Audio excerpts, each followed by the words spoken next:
Mga kababayan nating seniors, kung kayo ay 60 o 65 pataas at miyembro ng GSIS, makinig kayo ng mabuti dahil meron akong napakahalagang balita na maaaring magbago ng inyong buhay ngayong 2025.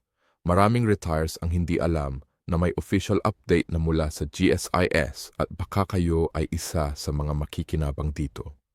Alam ko pagod na kayong maghintay ng mga pangako. Pagod na rin kayong marinig ang mga balitang puro daldal lang pero walang aksyon. Pero ngayong araw na ito, totoo na ang balita.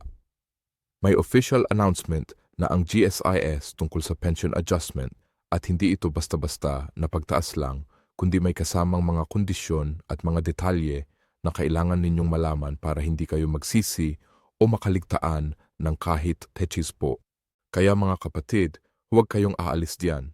Huwag mo nang kumuha ang yenda dahil lahat ng kailangan ninyong malaman tungkol sa bagong GSIS monthly pension na 18,500, kung kailan ito magsisimula, sino ang qualified, at paano ninyo makukuha ang buo ninyong karapatan. Lahat yan ay aking ipapaliwanag sa inyo ngayong araw na ito na para bang tayo ay magkakapamilya na nag-uusap lang sa hapag ng inyong bahay.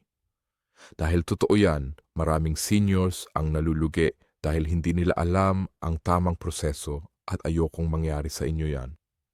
Kaya una sa lahat, ano ba talaga ang tunay na balita tungkol sa GSIS pension increase na ito?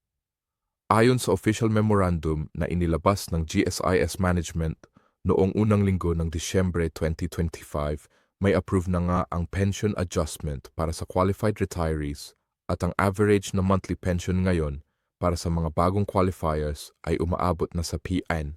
Ngunit mga kaibigan, mahalaga na maintindihan ninyo na hindi lahat ay makakakuha ng eksaktong halagang yan. Ang PEN ay average lang. Ibig sabihin, depende pa rin yan sa inyong years of service, sa average monthly salary ninyo nung kayo ay nagtatrabaho pa at sa contribution record ninyo sa GSIS. Kaya yung iba sa inyo, pwedeng mas mataas pa ang makuha ninyong pension. Pwedeng umabot ng 22,000 o 25,000 kung matagal kayong naglingkod sa gobyerno at mataas ang inyong posisyon noon. Pero, yung iba naman, lalo na yung mga nag-retire ng maaga o hindi kumpleto ang kanilang contributions ay maaring mas mababa pa sa 18 to 500. Kaya importante na tingnan ninyo ang inyong sariling records para malaman ninyo kung magkano talaga ang dapat ninyong matanggap. Ngayon, ang pinaka-importanting tanong, kailan ba talaga magsisimula ang bagong pension rate na ito? Ayon sa official announcement, ang implementation date ay nakaset na sa January 15, 2025. Ibig sabihin lahat ng pension payout na magsisimula mula January 15 onwards ay kasama na ang adjustment na ito. Pero mga kapatid, dito kayo dapat mag-ingat dahil hindi automatic na makikita ninyo agad yan sa inyong January payout kung kayo ay nasa old system pa. Ang GSIS ay nagsabi na may transition period ng mga 2 to 3 months, kaya yung iba sa inyo ay makikita lang ang backdated adjustment sa February or Marso. At kapag nangyari yan, ang GSIS ay magbibigay ng back pay para sa mga buwan na hindi pa kayo nakatanggap ng tamang amount.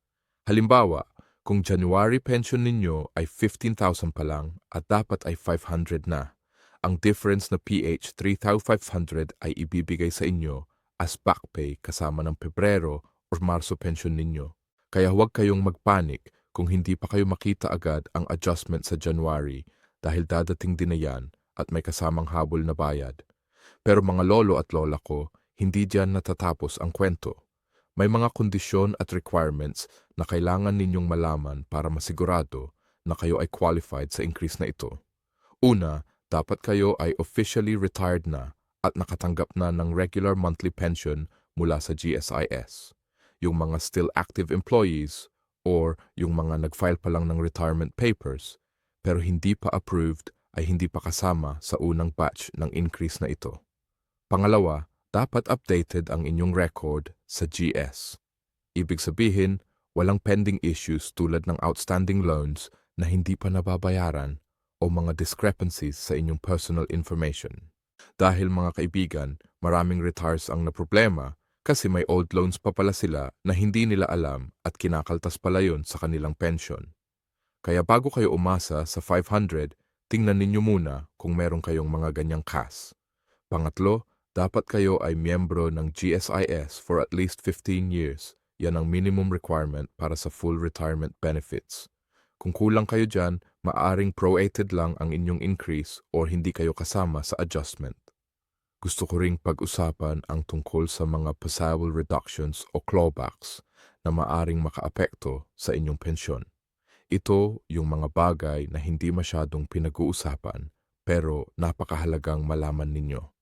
Una, kung kayo ay may existing loan sa GSIS na hindi pa tapos bayaran, ang monthly amortization ninyo ay otomatikong kakaltas sa inyong pensyon bago pa ito ibigay sa inyo. Halimbawa, kung ang pension ninyo ay PH 180,500 pero may loan kayo na may monthly payment na PH 3,000, ang matatanggap ninyo ay 50,500 lang.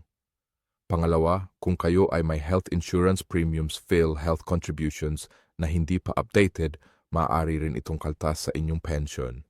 At pangatlo, kung mayroon kayong tax obligations, especially kung kayo ay may iba pang income sources bukod sa pension ninyo, ay maaaring may withholding tax na kailangan kayong bayaran. Pero generally, ang pension income sa Pilipinas ay tax-exempt para sa seniors. Kaya kung pension lang ang income ninyo, wala kayong dapat na problemahin na buwis.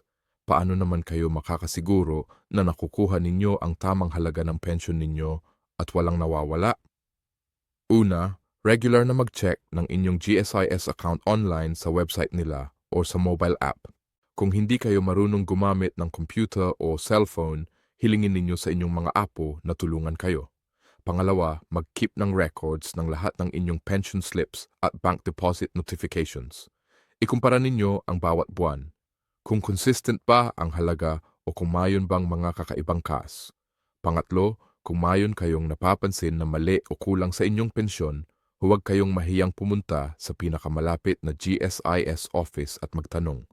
Dalhin ninyo ang inyong valid ID, UMC ID, card kung meron kayo at ang pension slips ninyo para mas mabilis ang proseso. At mga kaibigan, napakahalaga na huwag kayong mahiya o matakot magtanong dahil ito ay karapatan ninyo at trabaho nila na sagutin ang inyong mga katanungan. Mayon din akong special tips para sa inyo kung paano ninyo ma-maximize ang inyong retirement income mula sa GSIS. Una, kung kayo ay may iba pang benefits na hindi ninyo pa na-claim tulad ng Loyalty Cash Award, Anniversary Bonus o mga special programs para sa senior citizens, tingnan ninyo kung eligible kayo at mag-apply agad. Pangalawa, kung kayo ay married at both kayo ay GSIS members, make sure na both pensions are properly processed para double income kayo sa bahay. Pangatlo, alamin ninyo ang mga partnerships ng GSIS sa ibang agencies tulad ng discount sa medicines, healthcare programs at educational assistance para sa inyong mga apo. Maraming benefits ang natutulog lang dahil hindi alam ng mga retires na qualified pala sila.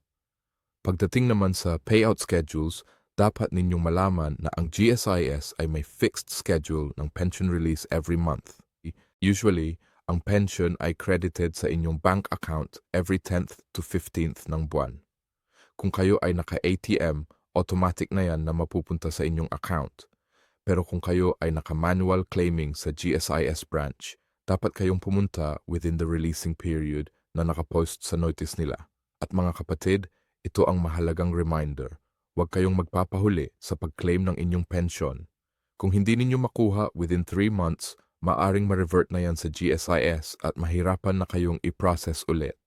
Sa mga gustong mag-visit sa GSIS office, ito ang aking mga practical tips para sa inyo.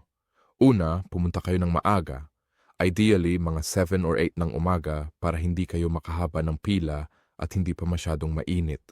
Pangalawa, dalhin ninyo lahat ng requirements ninyo in duplicate copies para kung may kulang, may spare pa kayo. Pangatlo, magdala ng tubig at merienda dahil minsan ang processing ay tumatagal ng ilang oras. At pang-apat, mag-ingat sa mga taong nag-aalok ng instant processing o fixes dahil maraming scammers at yan ay illegal. Lahat ng serbisyo ng GSIS ay free, walang bayad.